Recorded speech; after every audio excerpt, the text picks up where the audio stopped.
దీనికి డైరెక్ట్ గా ఒక ప్రశ్న. అంటే ఆదాము రక్తమే ప్రభు అయిన యేసుక్రీస్తు వరకు వచ్చిందన్నారు కదా, అయితే యేసుక్రీస్తు వారి యొక్క రక్తంలో నుండి ఆదాములో నుంచే ఆదాము రక్తమే యేసుక్రీస్తు వరకు వస్తే అతనుకున్న ప్రత్యేకత ఏంటంటే ఏ క్రియాపాపం చేయలేదు కాబట్టి ఆయన పరిశుద్ధమైంది. అది పాపక్షమాపణకు సరిపోతుంది. అంటే క్రియాపాపము చేయని రక్తము పాపక్షమాపణకు సరిపోతుంది.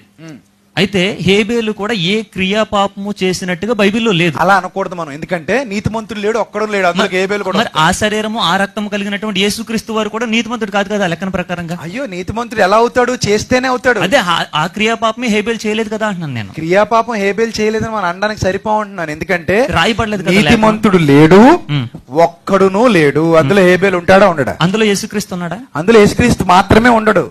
ఎందుకుంటాడు? యేసుక్రీస్తు క్రియలలో నీతిమంతుడు కాబట్టి ఏ పాపం చేయలేదని యేసుక్రీస్తు గురించి డైరెక్ట్ స్టేట్మెంట్ ఇచ్చాడు. నాకు డైరెక్ట్ గా నేను ఏమంటున్నానంటే హేబేలు క్రియాపాపం చేశాడు అని ఒక్క వచనం కావాలి నాకు. నీతిమంతుడు లేడు, ఒక్కడును లేడంటే ఇంకే ఆ ఒక్కడు లేడనే అర్థంలో మీరు ఎవరిని పెడతారు? ఒక విషయం అంటే దాన్ని బట్టి ఒక విషయం నీతిమంతుడు లేడు, ఒక్కడును లేడంటే యేసుక్రీస్తు నీతిమంతుడు కాదని మీరు ఒప్పుకుంటారు? అంటే ఆ రక్తం ఆదాముది కాదని మీరు ఒప్పుకుంటారు? ఇప్పుడైతే ఎవరిది? యేసుక్రీస్తు రక్తం ఆదాములో రక్తం కాదని ఒప్పుకుంటారా? ఆదాముదే. మరి ఆదాముతే అయితే ఆదాము శరీరమే అయితే నీతిమంతుడు లేడు, ఒక్కడు లేడు అనేది మొత్తం ఆలావరు మొత్తం చెప్పబడుతున్నదా? అవును.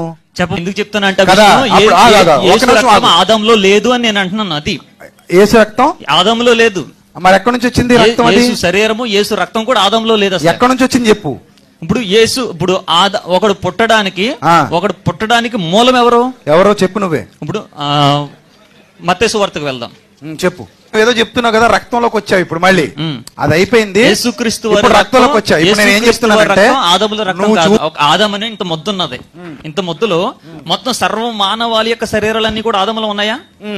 నేనేమంటానంటే ఈ ఆదాం అనే ముద్ద మొదటగా పులిసింది. యాదం అనే ముద్ద పులుపు అనేది పాపానికి సాదృశ్యంగా మనకు తెలుసు అని. ఒక నిమిషం.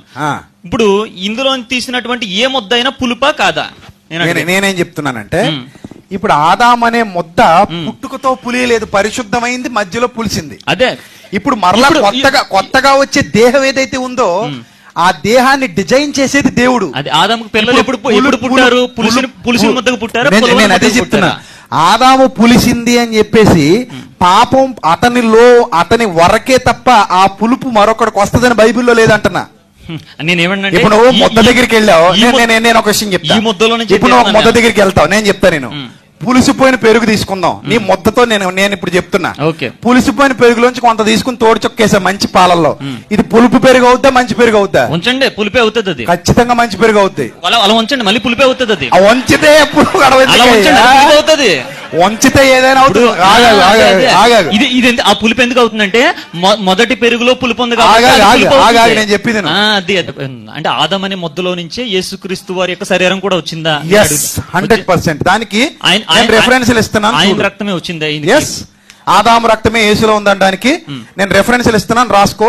లేదు అనడానికి నాకు రెఫరెన్స్ రైట్. ఏదో ప్రత్యేకంగా పరలోకం నుంచి వచ్చిందని ఏమి లేదు అక్కడ. రైట్.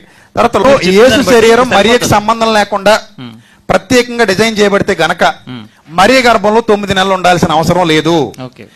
రాళ్ల వలన మట్టి నుండి కూడా నరులను చేయగలిగిన సమర్థుడైన దేవుడు యేసుక్రీస్తును కూడా మట్టి నుండి పుట్టించేయగలడు, నేరుగా పంపించేయగలడు. కానీ మరియ గర్భంలో ఎందుకు పుట్టాడంటే కన్య గర్భవతి అయి కుమారుని కొనుననే ప్రవచనం నెరవేర్పుగా ఆమె గర్భంలో ఆయన ప్రవేశపెట్టాడు. 9 నెలలు ఉంచాడు. ఆమె యొక్క శరీరాన్ని యేసుకు ఇచ్చాడు.